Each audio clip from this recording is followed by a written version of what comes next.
Hi, D.E. Nichols here. I got some headlights that didn't pass inspection, so trying to get things cleaned up.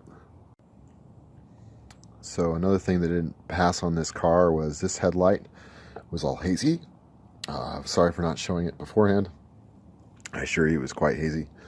So far what I've done is I started in with this from the rain on the headlight and got the dirty layer off with the coarsest sandpaper, and then I used the rag to clean that off, and now I've been using continue with the coarsest sandpaper and some of this. I'm about to probably switch to another one because it feels really smooth now,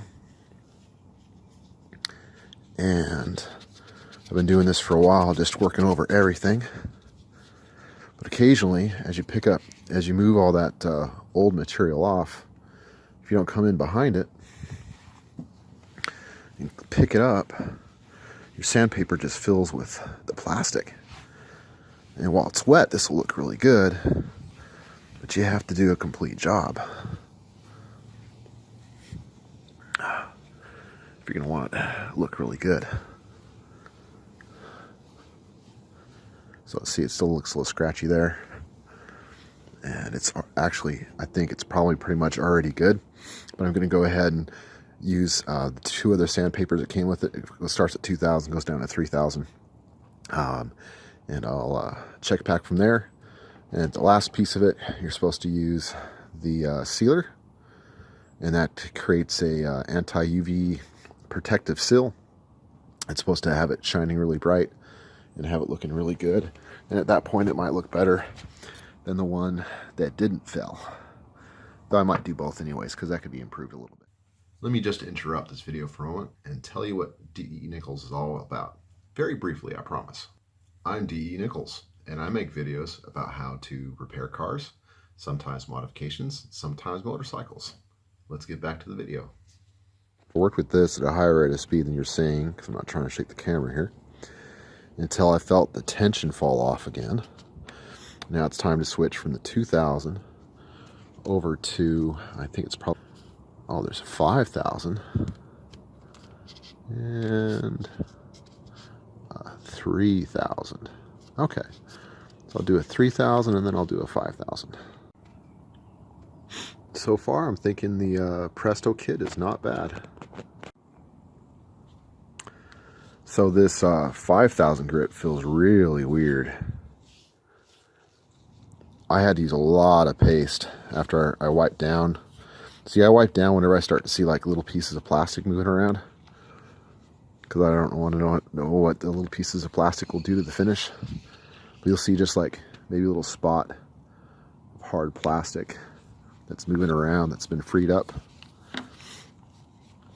Of course, at this point, it might not be plastic anymore. It's so fine, it might all just be inside the grit. But I think this is going to look really, really good when I'm done.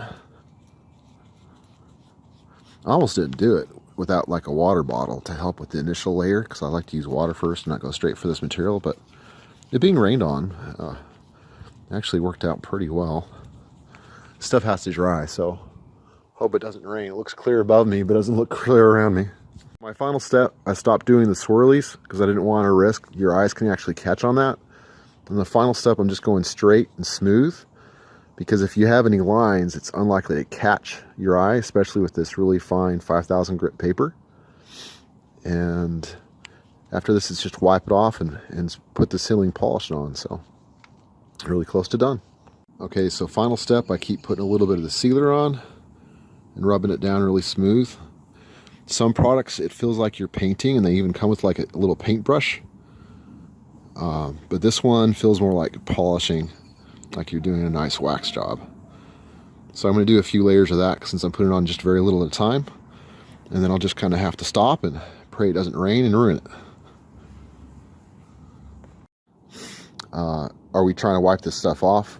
We're actually kind of trying to leave it on, but if you see the yellow in the paper, I'm going to keep going until I stop seeing yellow, because yellow means more oxidation is still coming out of the plastic that I missed in the previous steps.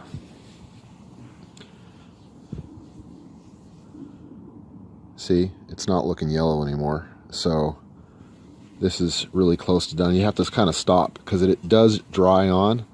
You kind of have to leave some behind, otherwise it'll fog up really fast. I haven't used this product before, so I'm not sure how it's going to turn out, but when I see a nice little film of it and it's smooth, I'm just going to go ahead and delicately stop and look around for any mistakes. I didn't leave any streaks. No, I left a little streak right there. Just real gentle with it because you don't want to totally take it off. And you can always do another layer later if you need to. But I'm going to stop because if you go too thick, it'll haze up and get weird, just like paint. So the sun is starting to set, so I don't have a ton of light, and that light's actually a street lamp. But a new car? Yeah, but it's looking pretty good. So as you can see on the right side, that's the side that I cleaned the headlight. It didn't look too good in this foggy conditions, but by the fog, I can really see that the line of sight on that is really cleared up. While the left, thanks to the fog, I can clearly see that it's not reaching quite as far. So that headlight needs a good cleanup too. But mostly, wow, fog. Be sure to get out there and work on something. In the meantime, if you still want to keep on watching, up here is going to be the most related video. Down here is going to be the video that YouTube thinks you'd like best. And right here, stick me in the eye and subscribe. Get out there and work on something.